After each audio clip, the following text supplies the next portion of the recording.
Hello, I'm Karla Schaffer. And I'm Kristin Lagana. Welcome to Anne Arundel County Week in Review.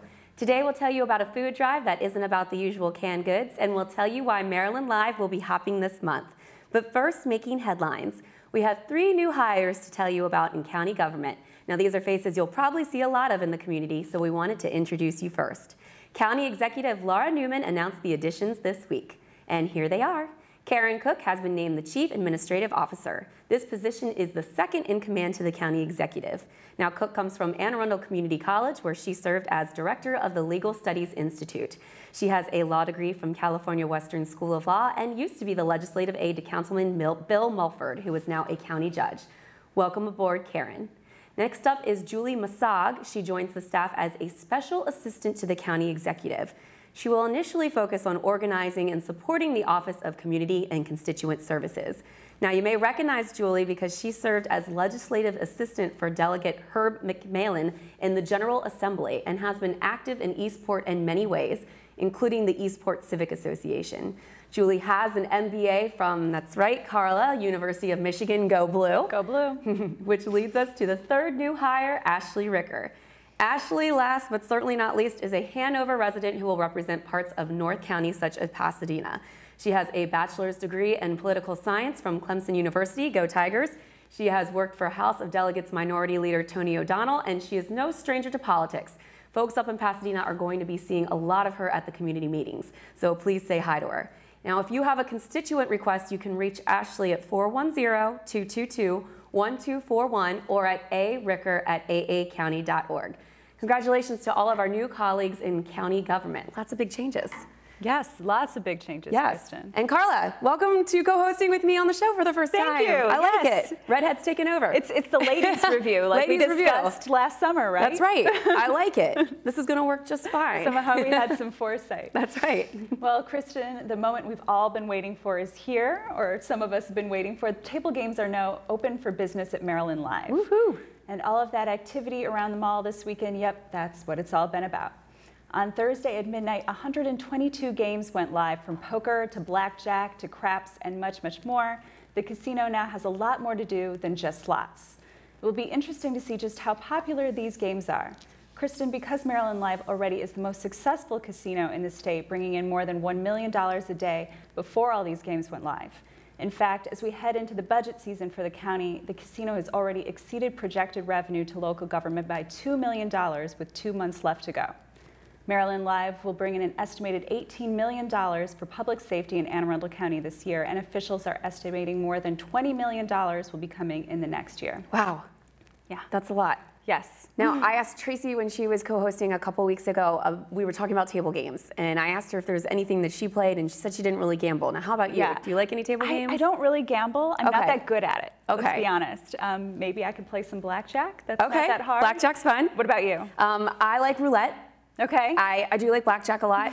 And the slots, I kind of feel like when, you know, you're doing them, it's a little waste of time, but it's more a chance thing. But it can be pretty exciting with all the cha-chings and the lights and things going on. So I don't mind it so much. I don't really gamble that much, but I like just the thinking behind like 21 and roulette and blackjack and roulette. Right. And it's fun. So just to do once in a while. Not to make a habit out of it. So, or we'll be helping the economy a little too much. I'll be helping the economy way too much. So I try to keep it controlled, but it's really an exciting place. Have you been out there yet? I haven't been yet. Okay. No. It's really nice, and I actually went and saw a concert at the center stage, which is there. And I was telling Tracy, it's really interesting to walk through all the casino stuff to get to your concert destination. Right, and I've heard it's kind of in the middle. It's right in the center. Slots and it's really center stage. Yeah.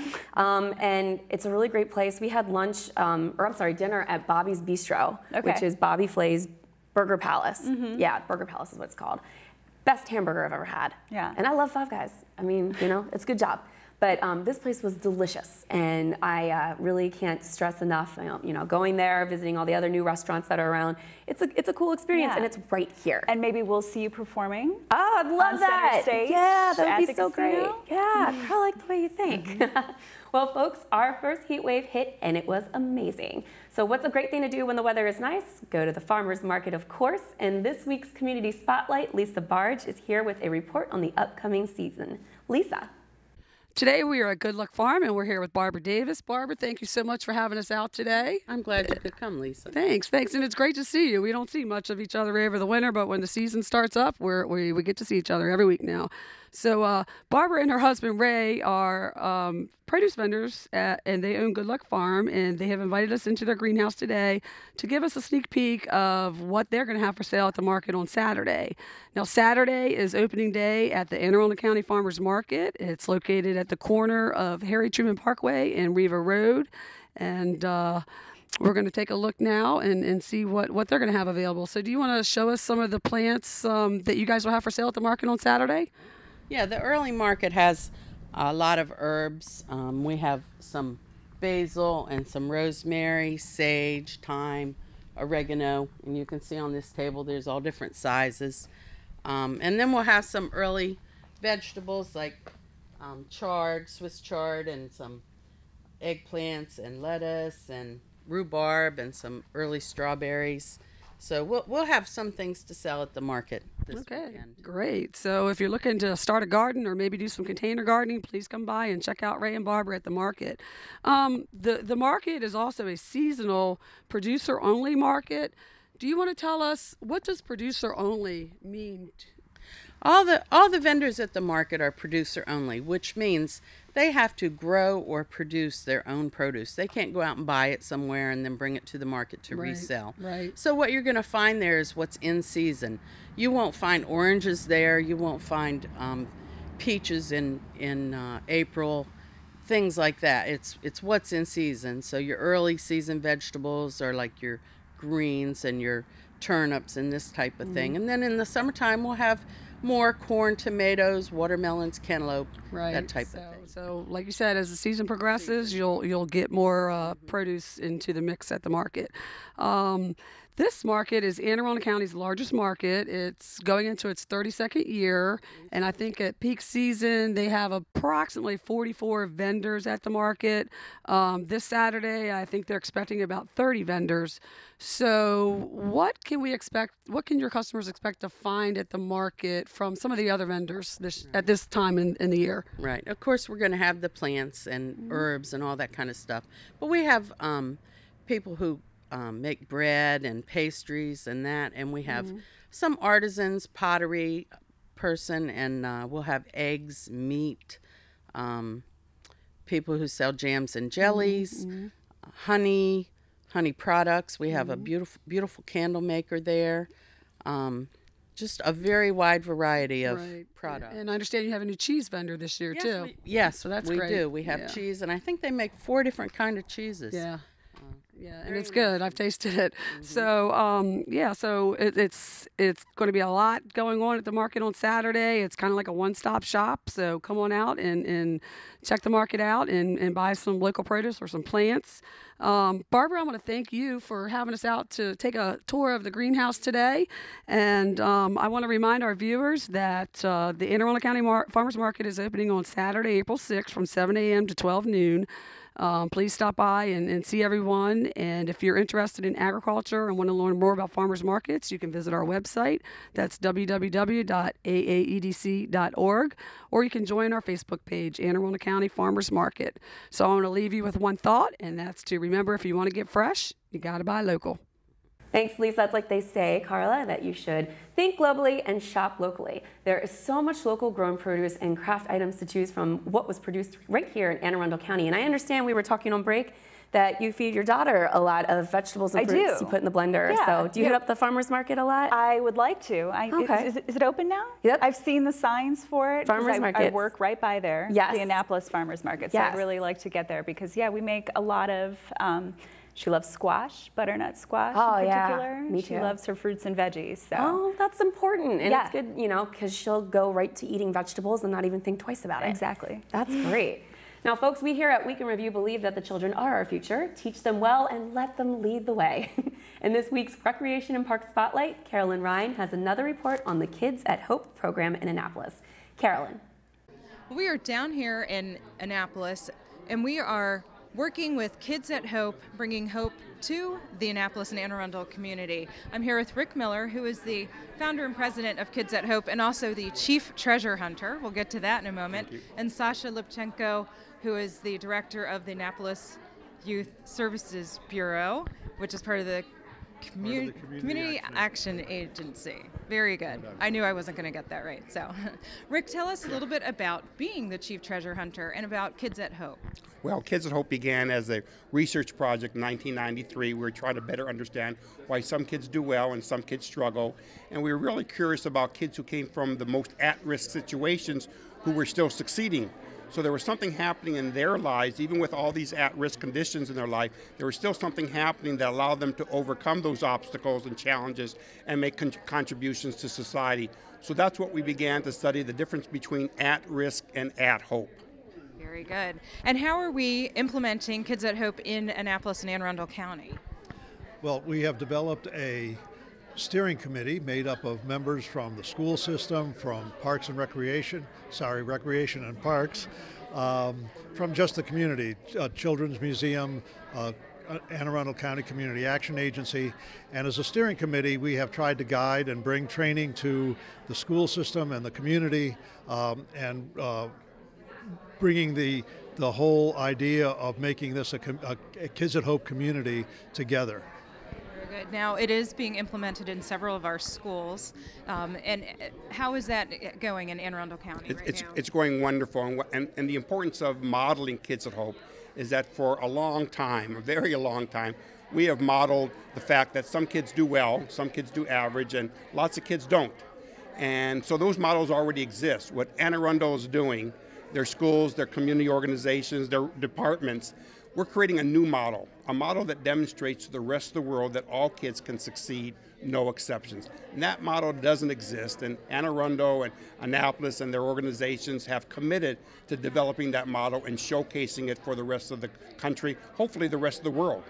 Very good. Well, we're very excited to have Kids at Hope in Anne Arundel County, and speaking for the Department of Recreation and Parks, we do believe that all kids are capable of success, no exceptions, and we're very excited to be a part of this. I know it has been rolled out in several elementary schools, middle schools. Annapolis Middle School, I think, was the first school in Anne Arundel County, and pretty soon Annapolis High School as well. Yes. Let me just add that we invite anybody to join the steering committee. It's an open committee. If they want to get in touch with us, with me, or Carlisa Finney, or Diane Williams at the school system, or you, they can join the committee, be part of that, help grow Kids at Hope, and everybody needs to remember it's not a program, it's a way we live. It is, very good. Now, how can folks get more information about Kids at Hope? Well, the easiest way is to go to our website, www.kidsathope.org. There's videos on there, there's information, our research information is there. It connects you to, if you're from a state where we have Kids at Hope models, like Colorado or Washington State or Florida or Texas, we can connect you to people that are actually implementing the model in those communities and states. So just contact us, we'll reach back out to you, and we'll connect you in some way, shape, or form. Very good. And hopefully maybe you have a kid in your home who is a Kid at Hope, and you've already heard of this. So back to you guys in the studio. Thanks, Carolyn. What a great program. And remember, Karla, these aren't kids at risk, they are Kids at Hope. There's more Week in Review to come, including our interview with Molly Shattuck of Families Living United. She'll be here promoting Healthy Food Week. Check out our community calendar for events around your county. Stay with us. We'll be right back.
Attend AAWDC Back to Work Month.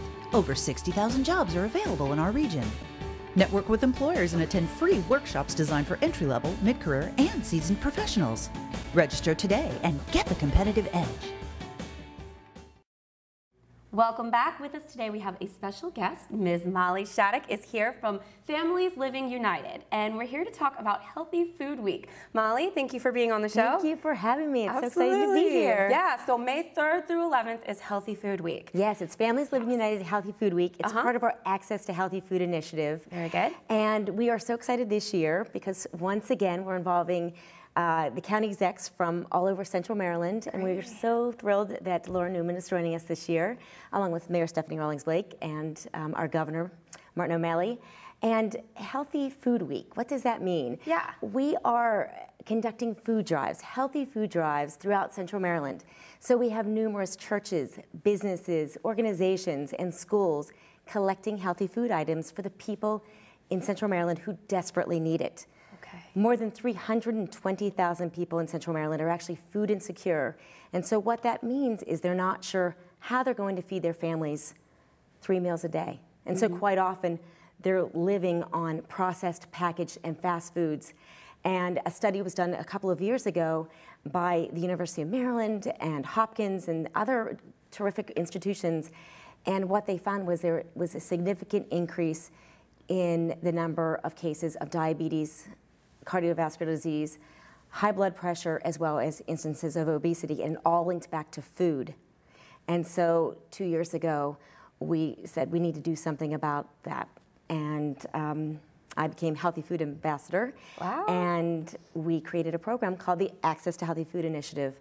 And so this is actually, we just celebrated our first year anniversary a couple of months ago, and we were pleased to announce that we brought in 3.2 million pounds of healthy food, and our goal was 1.5 million pounds. So we had a wow. So it was about 113% beyond our target. But part of the reason we did that was because of Laura Newman and other county executives and other political people and the community pulling together and having these healthy food drives and raising the awareness about how important it is. That is really great. Now, Families Living United, this is a division of United Way?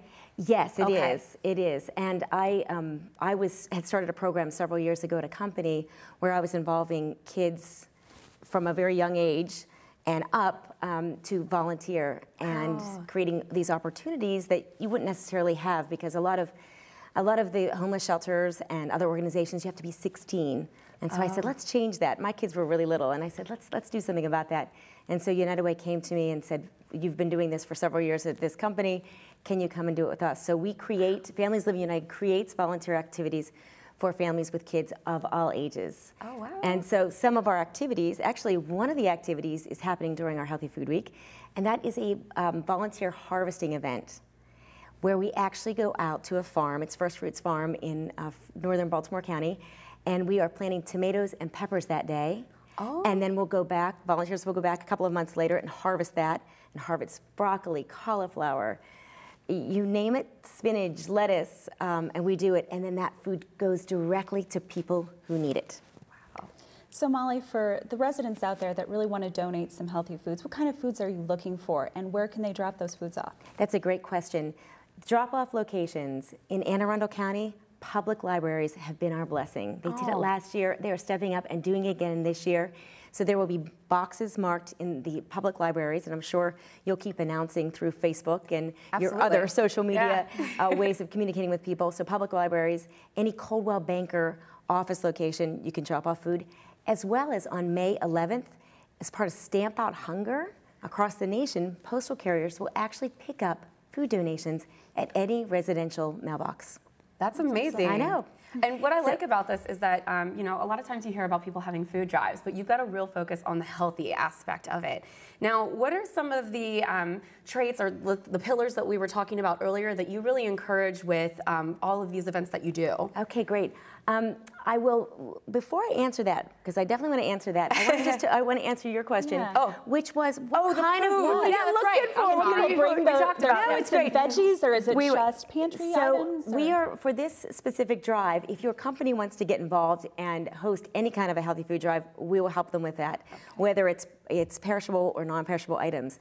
The non-perishable items that we're looking for are natural peanut butter, whole grains, brown rice, quinoa, cans of vegetables in no sodium, no sodium or low sodium, reduced fat, cereals that are not high in sugar, but that are focused more on just whole grains. So Cheerios, Special K, Kashi, Total, they're great options. And so many of the food pantries and soup kitchens, the donations they get are not healthy. They're full of sugar. Yeah. And so just think of the healthier options. And so when you go to the grocery store, look at what says reduced fat. Look at it says whole grains, brown rice, and the stuff we should be eating. The stuff that all of us should be. Yes, so, all of us should be eating. I know a lot of us are making that switch now too, like pasta, going from that's actually on the list. Pasta, the whole grain, whole grain, or Barillo spinach pasta. Barillo has some great lines, and they taste exactly the same, but are loaded with nutrients, and that's why we're trying to feed people, because we know that our community is getting sicker, and we need to do something about it. And this is one way. It not only helps the people who are receiving the food, but it also helps the people who are actually buying the food. So they're just a little more conscientious and aware of it. So as far as my 4 pillars, so I started Molly Shattuck Vibrant Living 2 years ago, and that was at the same time as we were launching that, we decided to do something about this whole food insecurity issue. And I have 4 pillars to Molly Shattuck Vibrant Living, and they are the importance of eating real food. So more vegetables, more fruits, less packaged processed. Less McDonald's. Less McDonald's. The importance of exercising every day for 30 minutes. Get up and move. We know that if you do that 30 minutes a day, it's so good for your heart, it's good for your soul, it's good for your mind, and it's great for your body. 3rd pillar is drinking water. Drinking water can do amazing things for you. It can energize you, it cleanses your body, it helps your skin, and it is the #1 liquid that can quench your thirst, and it has no chemicals in it, like soda does. And no more sodas. That's right. And the 4th pillar is volunteering, the importance of helping other people. And so this is why it all ties together. And so when you focus on those 4 things, it's a very back to basics concept to leading a healthier lifestyle. I like it. But it works. Yeah. Now, for those out there who are looking to get more information on your drop-off sites and just more information about your programs in general, who do they contact? Go to my website, www.mollyshattuck.com, or go to the United Way website, which is uwcm.org/healthyfoodweek. Or, of course, visit Anne Arundel County website. Review. Yes, we can review. Like would us be on wonderful. Facebook, and we'll be like posting us on more Facebook, Molly Shattuck Vibrant Living. Living. That's right. And we'll all be really spreading the same message to everyone and making it easy for people to help. One other thing that I wanted to mention, so we have these fun food drives going on all over the place, with a harvesting event on May 11th, and the Stamp Out Hunger, where you can leave it by your door if you need to, by your mailbox for the postal carriers. We also are going to be having a healthy food cook-off. Ooh, healthy cook-off. A cook-off. A cook-off. I can't reveal any of the details. Okay.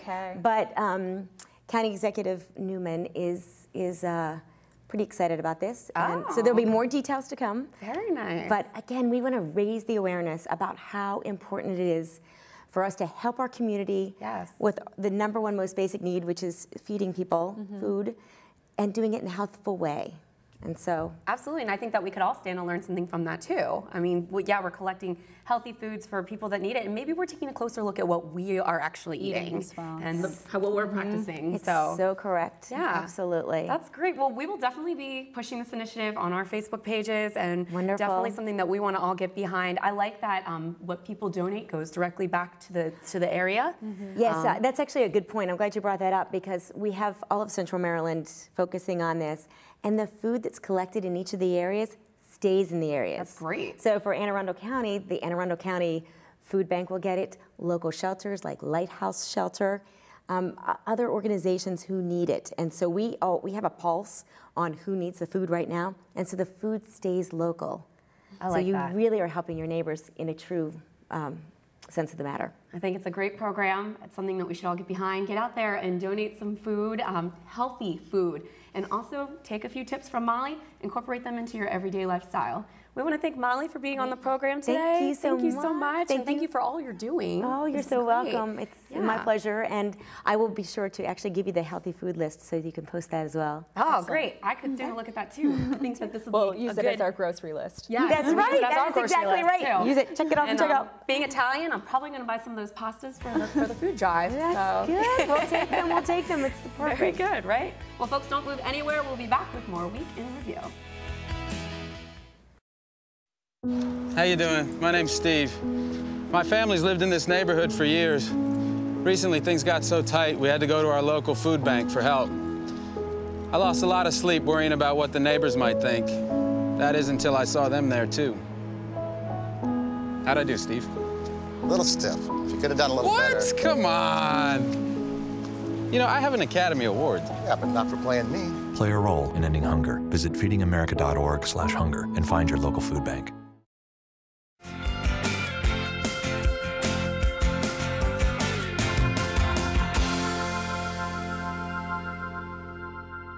Welcome back. Anne Arundel County Fire Department responded to more than 1,475 calls for service. This included 1,098 emergency medical calls and 148 fire calls. This week, firefighters responded to a 3-alarm mulch fire in Curtis Bay. Fire damaged multiple homes in Annapolis, and Fire Chief John Robert Ray announced his retirement. To tell us more is Division Chief Keith Swindle of the Anne Arundel County Fire Department. Chief. Thanks, Kristin. At 11:30 a.m. on Wednesday, April 10th, 911 calls were received, sending Anne Arundel County firefighters to a reported pallet fire at Nova Recycling, located in the 700 block of Pittman Road in Curtis Bay. The first unit to arrive on the scene reported pallets, brush, and a 60-foot-high mulch pile well involved in fire. Additional resources were immediately requested, bringing a total of 3 alarms of equipment to the scene. A total of 57 firefighters from Anne Arundel County, Baltimore City, and Fort Meade were able to contain and ultimately control the incident at around 5 p.m. No estimates of damages was given and no injuries were reported. The exact cause of the fire remains under investigation. The second incident occurred around 11:40 a.m. also on April 10th when 911 calls were received reporting a dwelling fire in the 2600 block of Compass Drive in Annapolis. The first unit to arrive on the scene reported a 1-story multi-dwelling complex well involved in fire. 3 alarms were requested, bringing a total of 64 firefighters to the scene. The incident was placed under control at 1 p.m. and caused a total of $750,000 to the 4 homes. 3 adults displaced by the fire are currently being assisted by the Red Cross. The exact cause of the fire remains under investigation and no injuries were reported. Finally, Fire Chief John Robert Ray has officially announced his retirement effective May 1st. Chief Ray, a 35-year veteran of the department, was appointed fire chief in October of 2008. During his career, Chief Ray served in every major division of the department, including the Services, Logistics, and Operations Bureaus. He served as a fire marshal for Anne Arundel County, directing the Code Enforcement and Fire Investigation sections. Chief Ray also served as Director of Inspections and Permits in 2002. During his years as fire chief, his many accomplishments include the construction of the Annapolis Neck and Marley fire stations, as well as the implementation of the EMS billing program, which has generated revenues in excess of $20 million. He led the initiative for residential sprinklers in 1- and 2-family dwellings in Anne Arundel County. He also served as the chairman of the Baltimore Metropolitan Fire Chiefs Council. The men and women of the Anne Arundel County Fire Department wish to thank Chief Ray for his leadership and wish him well in his retirement. Kristin? Thanks, Chief. In a statement, County Executive Laura A. Neuman said, "I want to thank Chief Ray for his 35 years of service to this community and wish him well in his future endeavors." Now, through the wonders of technology, Karla is about to be in 2 places at once. Karla, this is crazy. I know. She's here sitting next to me. She's also reporting on the Artists Without Limits exhibit coming to the Arundel Center. Karla! Thanks to you in the studio. Well, we're here today at the Arundel Center, at the lobby of the Arundel Center, which is the future site of the 2013 Artists Without Limits art exhibit. Today with me is Mary D'Angelo of the Commission on Disability Issues. Welcome to Week in Review, Mary. Thank you, Karla. I'm happy to be here. Well, we're here to talk about the art exhibit, but first, can you give our viewers and listeners a little bit of information about what the commission is? Absolutely. The commission was founded in 1995, and we promote disability awareness, and we advise the county executive and the county council on disability policy and legislation. And we work to enhance the lives of individuals with disabilities. Now, how many members are on the commission? We have 21 voting members, including myself, and we have 15 state and county agencies that work with individuals with disabilities that help us too. Okay. Now, we know that the art exhibit's going to be here. Can you tell us when it's going to be? Yes, it's going to be right here in the lobby of the Arundel Center from April 25th through June 7th. This year we're having a two-dimensional exhibit, so it's pictures, paintings, and images. And we're having an opening night reception on April 25th from 4:30 to 6. And can you tell us a little bit more about that reception? Absolutely. So we're going to have, it runs from 4:30 to 6. We're going to have presentations and speakers at 5 o'clock. And we are actually expecting our new county executive to be joining us. So it's going to be really exciting. Very exciting for the artists and their families as well. That's fantastic. Well, we know that the county executive is very interested in children's issues as well as disabilities and artwork as well. So this really tends to fit in great, doesn't it? Absolutely. We have 34 exhibiting artists this year, and over half of them are children. So it fits in really well, and the Commission on Disability Issues is so honored that she's going to be joining us, and it's going to be a great honor for the artists and their families. So we're really excited. And can you tell us a little bit more about those artists? Yes, the 34 artists they're all Anne Arundel County residents, and they all have some type of disability. And they range in age from 8 to 87 years old, so it's really something. It's quite a range, and over half of them are children. So it really spans the gamut on ages in our county. Yes, on ages and various types of disabilities too. So it's a nice mix. And now, how are the artists chosen for the exhibit? Well, we have the Arts Council of Anne Arundel County helping us out. They provided 3 jurors that selected the 34 pieces for the exhibit, and they're also going to be helping us to hang and curate it here at the Arundel Center. Well, it sounds like such an exciting event, Mary. I'm excited to attend the opening night reception, and don't forget it's going to be on April 25th. Well, thanks so much for having me today, Karla. And the event is open and free to the public, as is the whole exhibit. So we really invite the whole public to come out and see the event April 25th through June 7th. Thank you so much, Mary. And back to you in the studio. Thanks, Karla, and I do mean thanks, Karla. I'm glad I can tell you that straight to your face. That was a fine piece of journalism and multitasking. Oh, thank you, Kristin. Somehow I managed an outfit change in there as well. This is crazy. Can you imagine? And back to this outfit. Every woman needs crazy. to learn the secret you have, It's like Karla. the Flintstones when they try to be in 2 places at once in the water buffalo movie.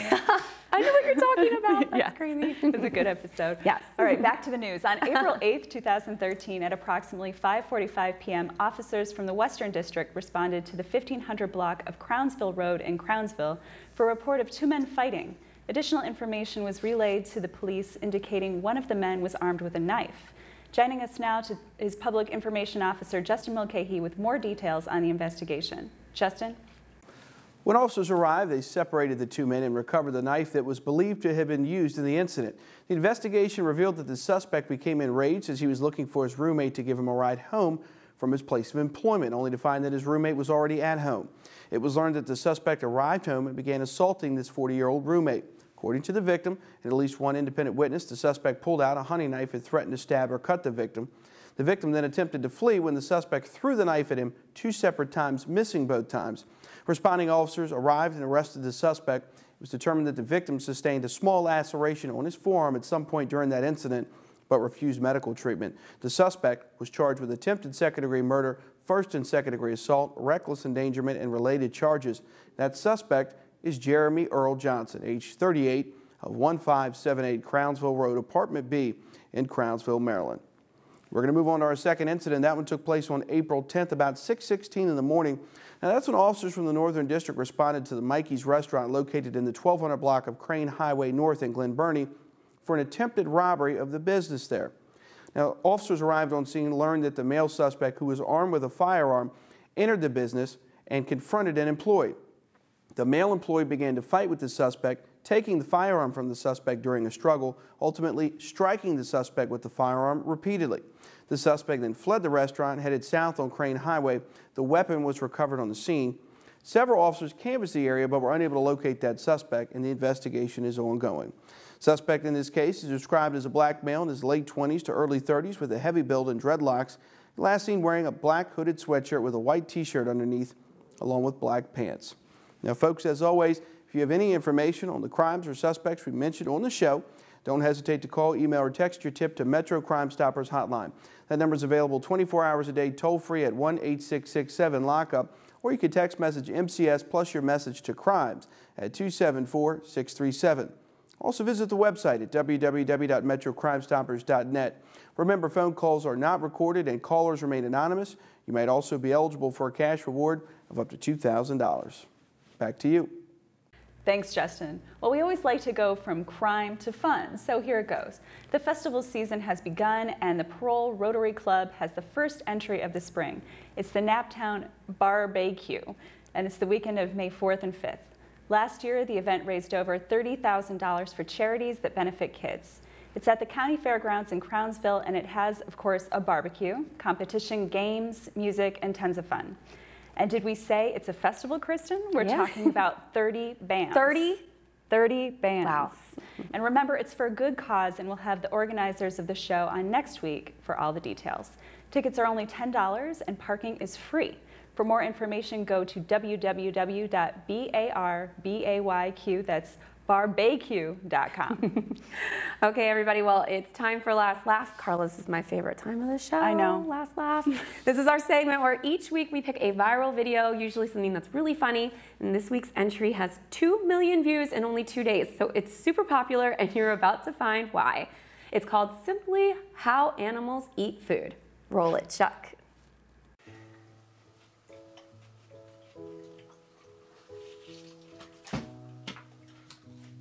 Want to see how animals eat their food? Watch closely. Moo!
Whoa, that one was hilarious. Good job, Dave. You finally found a good one.